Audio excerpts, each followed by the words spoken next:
마태복음 8장 14절로 17절 말씀 찾으신 줄 알고 길지 않으니까 한 목소리로 같이 읽어보겠습니다. 시작. 예수께서 베드로의 집에 들어가사 그의 장모가 열병으로 앓아누운 것을 보시고 그의 손을 만지시니 열병이 떠나가고 여인이 일어나서 예수께 수저를 주더라. 저물매 사람들이 귀신 들린 자들을 많이 데리고 예수께 오거늘 예수께서 말씀으로 귀신을 쫓아내시고 병든 자들을 다 고치시니 이는 선지자 이사야를 통하여 하신 말씀에 우리의 연약한 것을 친히 담당하시고 병을 짊어지셨도다 함을 이루려 하십니다. 아멘.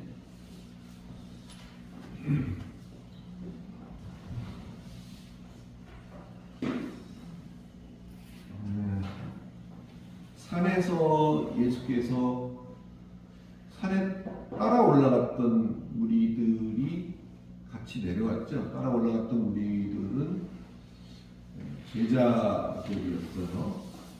그래서 산에 올라가셔서 입을 열어 가르쳐 가라사대 너희가 이렇게 알고 있는 것들은 사실은 이거다.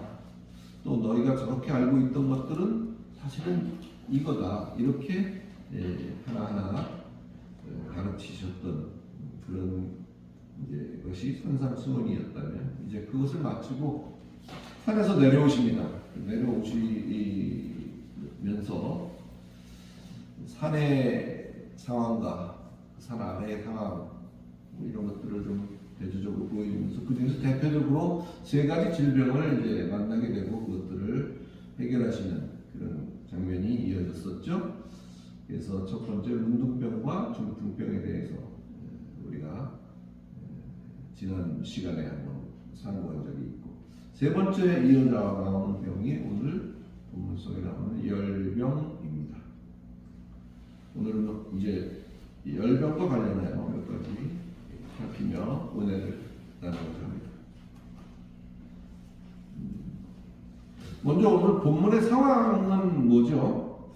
베드로의 집에 가시고 또 베드로의 장모의 열병을 고치시는 그런 상황으로 설정이 되어 있어요. 갑자기 왜 베드로의 집 얘기가 여기에 나왔을까? 이 부분을 잘 우리가 이해하기 위해서는 당시 상황을 적고 있는 5장을 몇 절 좀 볼 필요가 있습니다. 5장을 한번 보시면요. 5장 18절 이후에 두세 절 볼 필요가 있습니다. 5장 18절 볼까요?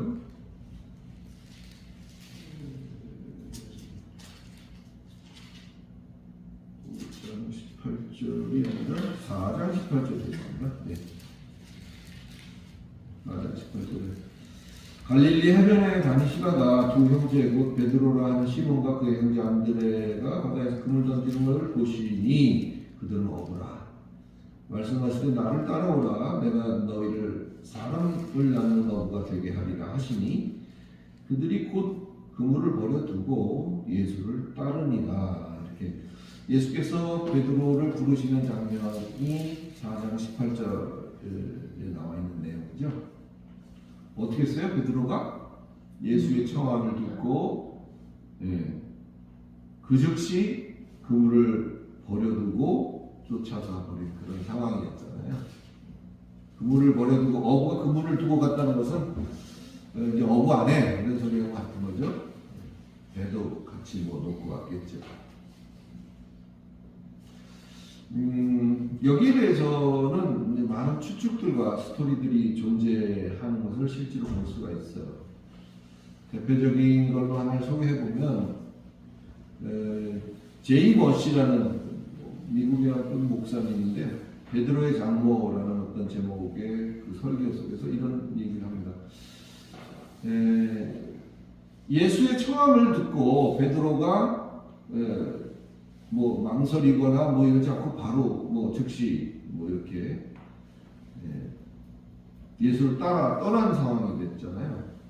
사위인 베드로가 집에 없다가 보니까 때로는 이거 뭐 어떻게 해요? 생계도 유지해야 되고 하니까 때로는 자기 자신이, 장모 자신이, 또 때로는 딸이 놓고 간 배를 타고 갈릴리 호수에 나가서 고기를 이제 잡았겠죠. 그러다 보니까 어떤 때는 뭐 호탕도 치고 뭐 고생도 많이 하고 했을 거라는 이야기를. 그래서 누구 생각이 났을까요? 고기를 잘 잡아오는 사위 생각이 났겠죠. 그래서 건장한 사위 베드로에 대한 이런저런 아쉬움도 있고 그러다 보니까 이제 잘 되지도 않고 이 사람은 이걸 화병이라고 얘기를 했어요. 그래서 화병이 생겨서 자리를 보존하고 누웠다. 이제 그런 설정을 해놓고 있는 것을 볼 수가 있습니다. 뭐 행간에 있는 스토리야 여러 가지로 추측이 가능한 거 아니겠어요? 우리가 성경 속에 그렇게 기록이 되어 있지는 않지만 거기에 대한 충분히 합리적으로 타당하게 추측해 볼 수 있는 내용이죠. 말이 되죠.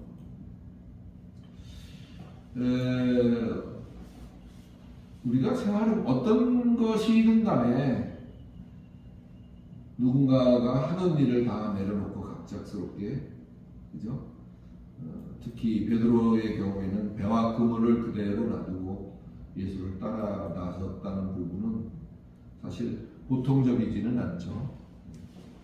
상당히 특별한 거죠. 어떻게 보면 굉장히 무모한 어떤 행동으로도 비춰질 수 있는 부분이긴 합니다. 사랑하는 성도 여러분, 특히 주의 일을 한다고 하는 사람들의 주변에 여러 가지 곡절이 있을 수밖에 없음을 우리는 이러한 것들을 통해서 알 수가 있습니다. 당사자야 어떤 소명과 어떤 그런 것들을 통해서 정말 선택의 여지 없이 기꺼이 따라 나서고 주의 일에 모든 것을 바치는 그런 상황이 될 수는 있겠지만 그 주변은 그와 같지 않은 경우에는 참 어려움이 많은 것을 우리가 이렇게 저렇게 삶 속에서 확인할 수가 있습니다.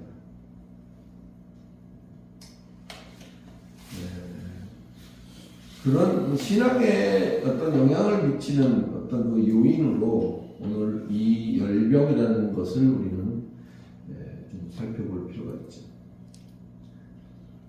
열병이라는 것은 헬라의 피레소입니다. 피레소. 열병은 피레소라고 합니다. 근데 이 피레소라는 말은 피르가 뭐냐면 이 fire예요. 불이라는 피르에서 온 말이 피레소고 그 피레소를 열병이라고 이제 번역을 한 거죠. 불과 관련된 거죠. 뜨거운 것과 관련된 거. 뭐 대충 감이 이렇게 오잖아요. 그래서 뜨거운 것과 관련된 것이고 한문으로도 열병이라고 한 거 보면 참 번역을 잘하는 것 같아요. 열병. 화병이 아니라. 화가 나도 열이 나요? 그렇죠. 화가 나도 열이 났으니까. 열받았다는 거예요, 우리가.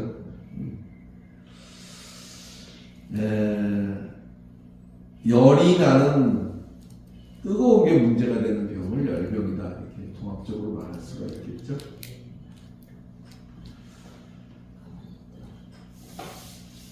열심히 지나치면 좌절도 그만큼 큰 법이죠. 성경이 늘 얘기하는 것 중에 여러 가지가 있겠습니다만은 저는 늘 주장하는 게 뭐냐면 자기 자신이라는 것을 성경은 감추어지고 내려놓고 하기를 바라는 부분이 커요. 내가 표면적으로 나타나기 시작하면 상대적으로 뭐가 줄어들까요?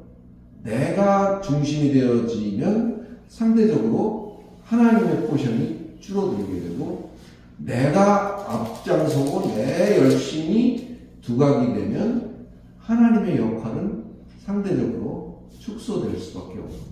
그래서 성경을 뭐라고 하나로 이렇게 얘기할 수 있는 것들은 여러 가지가 있어요. 성경은 무엇이다 라고 정의할 것은 굉장히 많습니다. 또 다 틀린 말은 하나도 아니에요.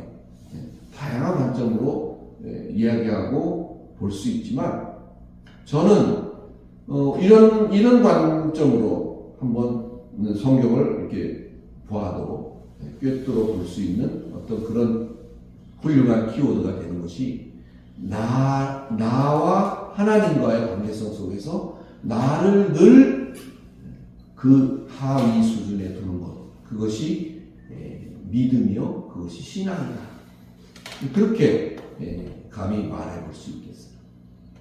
그런데 참 어려운 게, 자기 자신을 내려놓는 것 그렇게 쉽지가 않아요. 특히 뭐 젊음과도 관계가 있을지 모르겠습니다만, 나이가 들면 이제 우리가 자기의 부분이 조금 어폐가 있네요. 나이가 들수록 자기가 더 완고해지는 사람도 있더라고요. 자기 자아가 더 완고해지는 사람도 있고, 또 나이가 들수록 경험에 비추어서 자기 스스로를 이렇게 내려놓는 분도 계시고, 물론 꼭 어떤 하나가 맞는 것은 아니겠습니다만, 그런 부분들로 성경을 이렇게 보아도 상당히 은혜가 되리라고 생각을 합니다. 결국 그 장모가 열병이 들어서 병 들어서 누웠다는 얘기인데, 결국은 자기 열심이 지나쳐서 어떤 그런 결과를 가져왔다, 이렇게 볼 수 있다는 거예요. 자기는 수고하고 자기는 열심으로 뭔가를 행했지만 알아주는 사람도 없어요. 또 뭐 잘 되는 일도 없어요.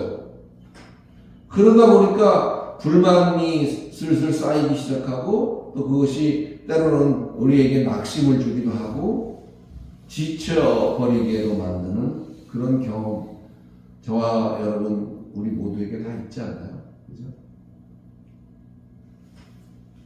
이런 걸로 자포자기해서 해도 안 되니까 나는 이제 모르겠다, 식의 어떤 신앙에 대한 경종이라고도 우리가 이해할 수가 있습니다. 사랑하는 성도 여러분, 부디 오늘 본문처럼 예수로 말미암아서 이러한 자기 열심에, 또 그것이 자기 뜻대로 자기 열심만큼 되돌아오지 않는 어떤 그런 성과를 통해서 낙심하거나 또 그런 열병의 상처들이 있다면, 오늘 요약된 본문을 통해서 그것들이 깨끗이 고쳐지는 역사가 있기를 예수 그리스도의 이름으로 축원합니다. 오늘 본문을 보니까 어떻게 치료하셨어요? 어떻게 치료하셨죠? 성경대로 말하면 손을 만지셨어요. 그죠? 손을 만지셨어요. 이는 우리가 그 앞에서 봤던 문둥병자에게 손을 내심과 같은 그런 것들이죠. 다시 말하면 진리를 비추셨다는 거죠. 진리라고 해서 참된 이치를 말하는데, 그 진리가 드러났을 때 그것을 통해서 그렇지 않은 것들이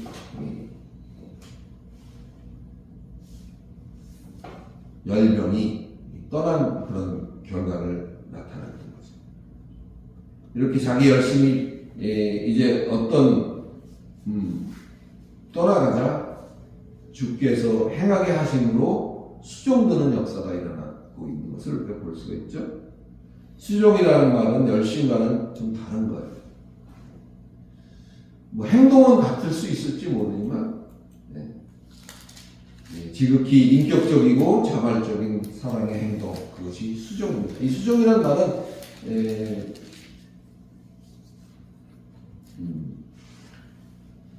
집사라는 말의 어원과 일치합니다. 수정이라는 말이. 그래서 뭔가를 행하는 것은 맞지만 그 어떤 동기가 많이 다를 수 있다는 것을 우리가 볼 수가 있습니다.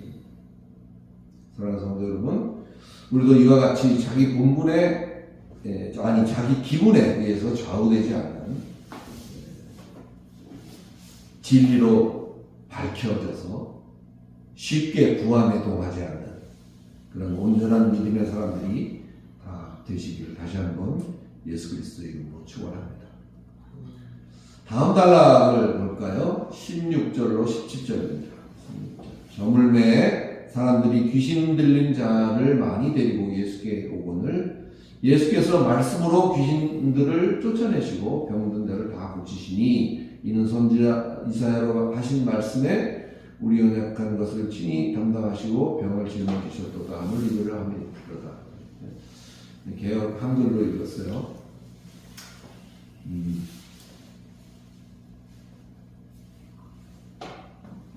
말씀이 뭐죠? 말씀.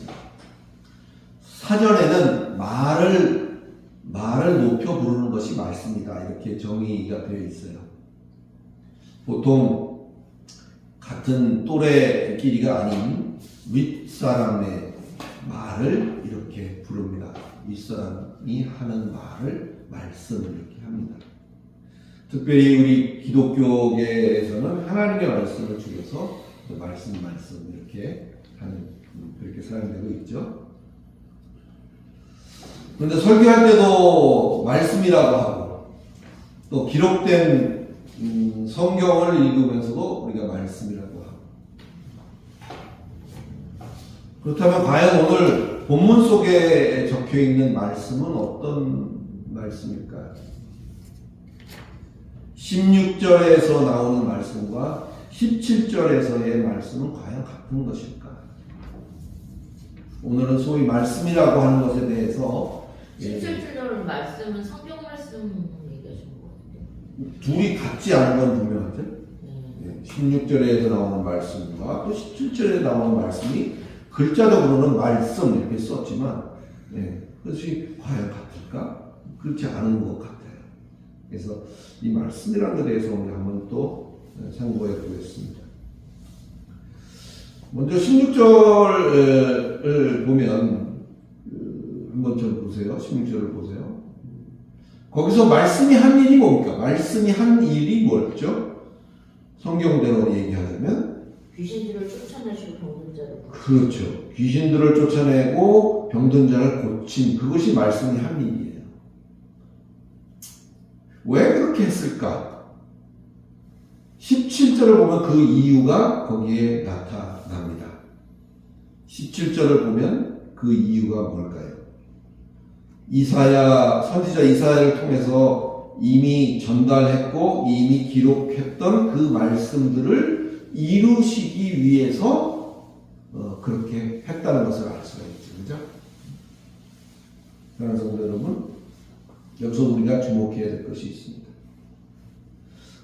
우리가 지금도 기적이 옛날 성경 이 시대에만 있던 것인가요? 기적이 지금도 있나요? 만약에 이런 질문을 받는다면 여러분은 어떻게 대답을 하실 거예요? 기적을 행하시는 이유는 이미 전달하시고 또는 이미 증거하신 말씀을 보완하여 온전케 하기 위함이라는 사실을 우리는 놓치지 말아야 합니다. 다시 말하면 오늘날도 이와 같은 일이 발생하고는 있는데 발생하곤 하는데 이것은 오직 그 당사자로 하여금 선포된 하나님의 말씀이 참이라는 사실을 증명해서 믿어지게 하기 위함에 국한된다는 사실을 우리는 인지해야 됩니다. 무조건 어떨 때 기적이 발생하죠? 저도 모르죠. 저도 모릅니다. 왜? 그것이 그 본인 그 상황 속에 놓여있는 당사자에게 말씀으로서 이미 전달이 되었지만 그 전달된 말씀이 참이라는 것을 증명해야 될 필요가 있을 때 하나님은 그 방법을 사용하시는 거죠.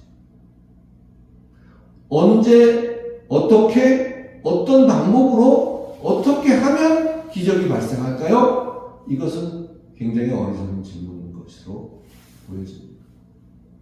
언제든지 일어날 수 있는 것이고 어떻게든지 일어날 수 있는 것이고 그것은 전제가 뭐라? 이미 증거되어지고 말씀되어지고 전달되어진 이 기록되어진 말씀이 참이라는 사실을 증명하는 것이 그에게 믿음의 성장이 되고 믿음의 도움이 되고 또 믿음의 마당에 서게 할 수 있는 그런 조건이 성립될 때 기적은 그렇게 일어나는 것입니다. 할렐루야. 또한 이런 류의 말씀, 이런 류들이 그런 기적과 같은 어떤 이런 것들이 말씀으로 행하졌다는 그런 의미는 잘 보세요. 저를 한번 보세요. 그런 일들이 말씀으로 이루어졌다는 것은 거기에 딴 방법을 가미하지 않았다. 딴 방법을 가미하지 않았다. 오직 말씀으로 그것이 그렇게 되어진 것이다. 라는 말과 같은 거예요. 딴 방법을 가미하지 않았다는 것을 강조해서 물리적인 요소를 전부 배제했다는 거죠. 이런 예가 또 시험이 될지 모르지만 눈을 찌르거나 뒤통수를 치거나 어떻게 넘어뜨려서 이렇게 되어질 일은 아니라는 거죠. 어떤 그런 물리적인 행위보다는 다른 것을 이런 것들을 첨가하지 않은 오직 말씀으로 그것이 이루어진 것이라는 것을 우리가 아울러서 놓쳐서는 안 되죠. 오직 말로만 하는 것이다 그 말이에요. 오직 조용히 진리를 비추는 것, 비춘다는 것은 진리가 빛처럼 무슨 랜턴처럼 빛을 비추는 게 아니죠. 진리를 비췄다는 것은 참 이치를 알도록 설명했다는 것이죠. 참 이치를. 악한 영에 붙들린 사람에게 그 악한 영조차도 악한 영의 존재가 분명히 있습니다. 이것을 부인하면 안 돼요. 악한 영에 붙들린 사람에게 그 악한 영조차도 하나님의 주권 아래 쓰임받는 도구에 불과하다는 것을 알도록 깨닫게 해줄 때 몸은 일시적으로 그 세력 아래 눌려있다 할지라도 또 그 세력 아래 눌려 있었어도 그것보다 훨씬 크신 하나님을 보게 되므로 당연히 거기에서 그것이 아무 의미가 없어지게 되는 거죠. 더 큰 어떤 주인을 알게 되었다고 표현할까요? 그래서 그 악한 영보다 훨씬 크신 그 악한 영을 허락하시고 그 어떤 섭리 안에 그를 운영하시는 하나님을 보게 되므로 당연히 거기서 놓이게 되는 이치. 깨달아지시죠? 병든자라는 말은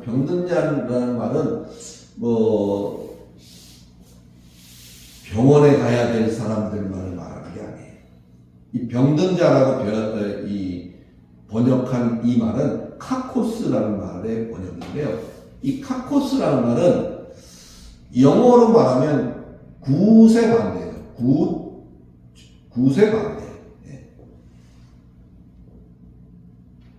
그래서 악한 자라고도 번역될 수 있는 단어가 병든 자입니다. 육신의 질고만 볼 것이 아니라 믿지 못하는 그것이 또한 병든 것임을 함께 우리는 깨달아야 할 것입니다. 육신의 문제에만 봉착이 되어 있던 생각이 바르고 참된 믿음의 이치를 알게 될 때 그 소망으로 떨쳐 일어나서 바른 믿음 위에 세워지는 역사가 있게 되는 것을 우리가 볼 수 있어야 할 것입니다. 자, 그렇게 이제 말씀을 하셨는데 어떤 말씀을 하셨을까요? 성경에 몇 장 몇 절을 말씀하셨던 것일까? 귀신을 쫓고 낫게 할 때에는 어떤 말씀이 효험이 클까요? 그것만 알면 어떤 상황에서도 그것만 말하고 있으면 될 텐데. 여러분, 성경은 하나님의 말씀입니까?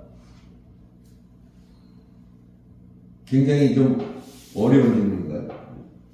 성경은 하나님의 말씀이냐라는 질문에 말씀이기도 하고 아니기도 하다. 뭐 이렇게 말하는 것이 답일 수도 있어요. 어떻게 보면 저 목사 되게 위험한 말을 하고 있네 라고 여겨질 수도 있겠지만 성경 속에는요 사람의 말도 여기 안에 들어있고 또 심지어는 사람이 아닌 뭐 아까 얘기했던 어떤 그런 사탄의 말도 이 안에 들어있어요. 따라서 맹목적으로 성경은 무조건 하나님의 말씀이다 라고 맹목적으로 그렇게 생각한다면 엄밀히 말하면 틀린 것이고, 이 성경은 그 예로 제가 늘 자주 하는 얘기가 욥기 8장 7절 말씀이시죠? 욥기 8장 7절 한번 찾아봅시다. 실제로 구약 성경에 욥기 8장 7절 누가 찾으셨으면 한번 읽어주시고요. 내 시작은 미약하였으나 내 나중은 심히 청대하리라. 네, 제가 이건 전에도 얘기한 적이 있죠. 이 말이 우리는 개혁지 성구사에 가면 이게 이제 이렇게 액자로 딱 돼갖고 선물용으로 나와요. 그러면 이제 이거 딱 사가지고 개혁집에 가서 이렇게 딱 시작은 이제 시작 막 해서 아직은 뭐 별거 없지만 이제 아주 번창해서 크게 되길 바란다는 의미로 이거를 줘요. 근데 이게 굉장히 넌센스다는 얘기를 제가 지난번에 한번 했습니다. 이 말은 하나님의 말씀 아니에요. 뭐죠? 욥의 친구가 욥에게 얘기를 합니다. 욥이 뭐라고 얘기하냐면 친구들이 왔어요. 욥이 뭐라고 그러냐면 야, 욥, 너 뭐 잘못한 거 있는 거 아니냐? 한번 잘 생각해봐. 아니야, 난 그런 적이 없고 또 하나님은 그럴 분이 아니야. 근데 이렇게 이야기를 했어요. 그랬더니 그 친구가 너 잘 한번 생각해봐. 네가 지금은 미미한 아주 사소한 거짓말을 하고 있을 수 있는 거지만 갈수록 너는 큰 거짓말로 하게 될 것이고 그것이 결국은 이제 큰 범죄로 이어질 것이다. 이런 이야기 속에서의 하나의 이야기인 거예요. 나중에 시간이 궁금하시면 욥기를 한번 쭉 읽어보세요.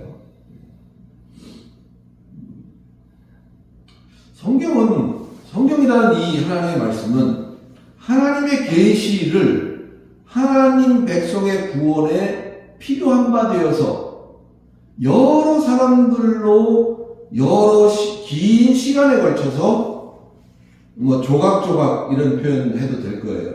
그렇게 해서 기록하게 한 것을 한데 모은 거예요. 그래서 여러 다양한 방편 속에 다양하게 담아 놓으신 하나님의 뜻을 글자로 기록해 놓은 것, 이것이 성경이다 이렇게 볼 수가 있는 거죠.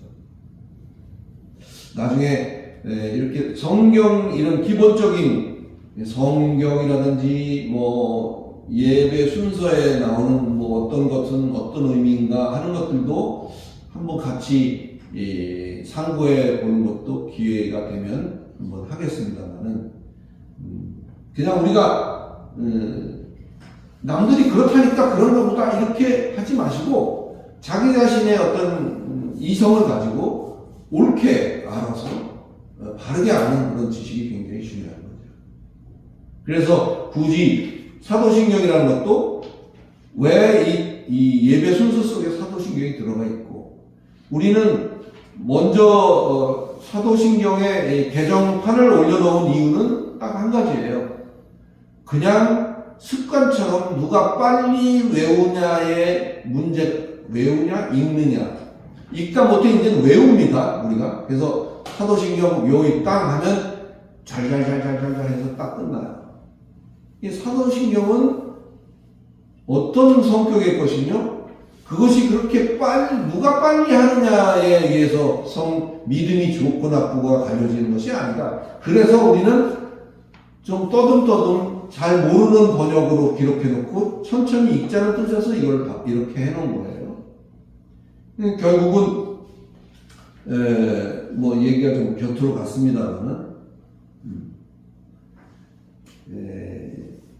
요한복음 1장 1절에도 보면 태초에 말씀이 계셨고 또 말씀이 하나님과 함께 계셨는데 이 말씀이 곧 하나님이다. 뭐 이렇게 이야기한 부분도 있어요. 이게 뭘 말하고 있는 거죠? 그 말씀이라는 것이 단순한 글자를 말하는 게 아니라는 거죠. 말씀은 곧 하나님이고 온 우주에 가득 차 있는 제2위 성자 하나님, 제2위의 성자 하나님임을 분명히 깨달을 수 있기를 간절히 축원합니다. 여기서 하나 좀 불만은 있어요. 하나님 여호와의 증인 아시죠?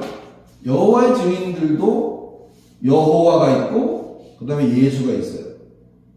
근데 그들이 말하는 예수는 전능자 여호와의 아들이에요. 그러니까 삼위적인 개념이 없어요. 우리는 다 아는 것을 전제로 해서 하나님의 아들, 독생자 예수 뭐 이런 얘기를 스스럼없이 합니다만은 사실은 굉장히 깊이 생각한 후에 얘기하셔야 될 부분 중에 하나예요. 삼위 하나님이십니다. 예수는 삼위 하나님 중에 성부, 성자, 성신, 성령 뭐 이렇게 구별할 수 있고 그 모두가 다 하나님이라는 것을 전제로 해야 되는 거죠. 얘기가 옆으로 갔습니다만은 말씀을 마치려고 합니다. 제가 이렇게 말할 때 말씀은 뭐죠? 그건 설교인 거죠. 그죠? 설교를 마치겠습니다. 뭐 같은 거예요. 하나님은 우리가 기록된 계시를 읽을 때 성령으로 우리가 진리를 깨닫게 하시고 우리 심령이 이 진리로 밝아질 때 비로소 빛되게 하셔서 하나님의 뜻을 이루시는 데 이용하고 사용하고 이끌어 가시는 것입니다. 계시록 1장 3절에는 이것을 읽는 자와 듣는 자들과 그 가운데 기록된 것을 지키는 자들이 복되다 이렇게 말을 했습니다. 읽는 자라는 것은 단순히 글자를 읽는 것을 말하는 것이 아닙니다. 말씀을 강론해 주는 것을 말하는 거죠. 말씀을 강론해 주는, 그래서 그 강론해 주는 것은 1인 단수로 되어 있습니다. 그 강론되어진 말씀을 듣는 자는 복수 형태로 나타내져 있고 제가 될 수도 있고 여러분이 될 수도 있고 우리 청중이 될 수도 있는 거죠. 그래서 뭐 메토케타가 중요한 것이 아니라 그 의미를, 원래 계시라는 의미의 뜻은 덮여져 있는 것을 벗겨내다 라는 것이 계시입니다. 계시.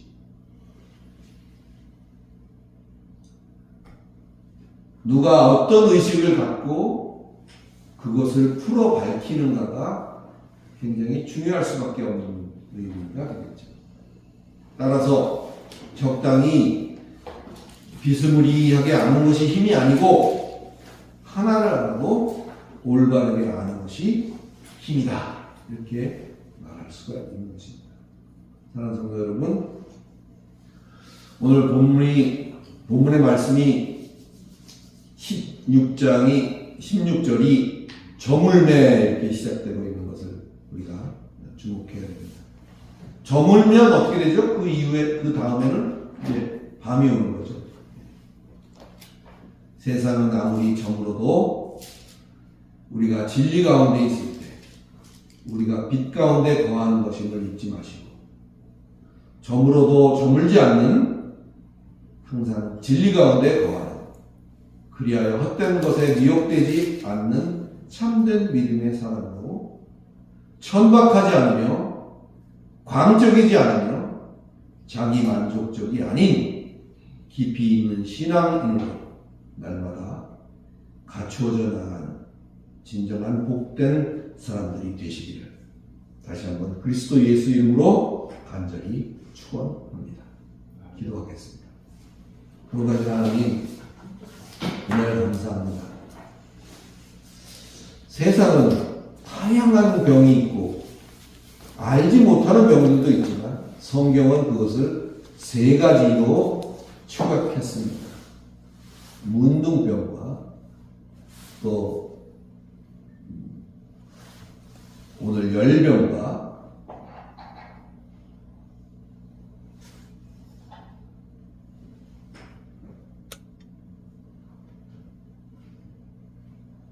중풍병 이렇게 요약을 했습니다.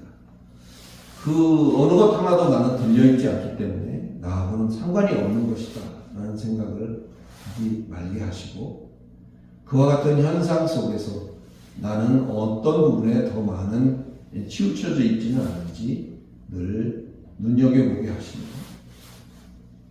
하나를 알아도 바르게 아는 참 진리 가운데 세워져서 주변을 밝히고 또 내게 부여된 일들을 믿음으로 잘 감당해 나가는 복된 우리 모두가 될 수 있도록 하나님께서 주장하시고 인도하여 주시옵소서. 그리스도 예수 이름으로 간절히 기도드리옵나이다. 아멘. 아멘.